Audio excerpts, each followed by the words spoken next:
Hello bachcho, let's read this question. So the question says, can conformational isomers of ethane be separated and why? So here the key concept is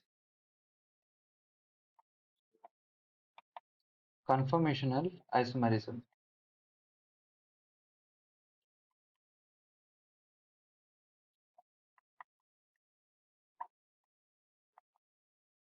So ethane के जो conformational isomers है वो हैं ये दो. So first we have this carbon and secondly we have this carbon. So यहाँ पर 3 hydrogen present है like this and पिछले कार्बन में भी 3 हाइड्रोजन प्रेजेंट है like this. So this is staggered position. और जो दूसरा conformational isomer है that is like this. So ये front carbon यहाँ पर हाइड्रोजन एटम्स प्रेजेंट है and then back carbon में भी exactly इसी के पीछे हाइड्रोजन ऐसे प्रेजेंट है like this. So this is eclipsed form. So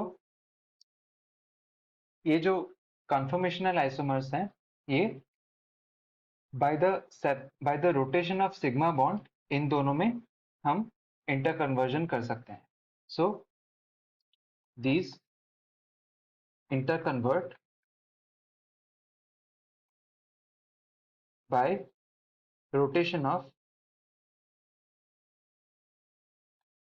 sigma bond. So sigma bond को अगर हम rotate करें by 60 डिग्री then staggered से हम eclipsed and eclipsed से हम staggered conformation में जा सकते हैं. Now जो sigma bond की rotational energy होती है वो बहुत कम होती है. So since ये बहुत कम होती है at room temperature जो एनर्जी उसको मिलती है वो सफिशिएंट होती है स्टैगर्ड को एक्लिप्स्ड में एंड एक्लिप्स को स्टैगर्ड कन्फर्मेशन में कन्वर्ट करने के लिए. So we can write that at room temperature the energy is sufficient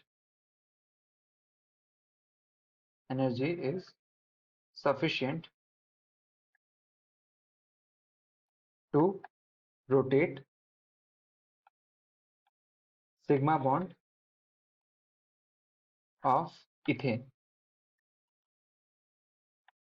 So इसीलिए क्या होता है इन दोनों के बीच में एक इक्विलिब्रियम एस्टेब्लिश होता है और ये दोनों बहुत ही रैपिडली इंटर कन्वर्ट होते हैं. So thus the two isomers interconvert rapidly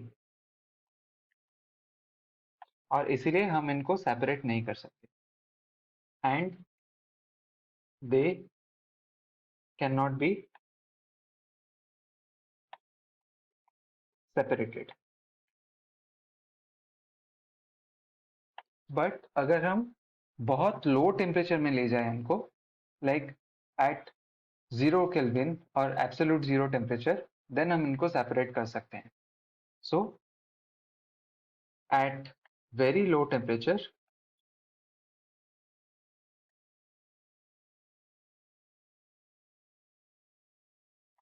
these two can be separated. These two can be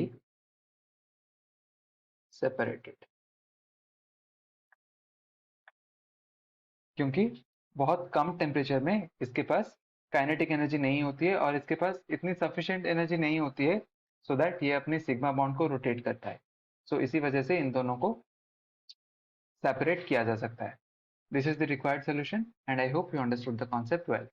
best of luck.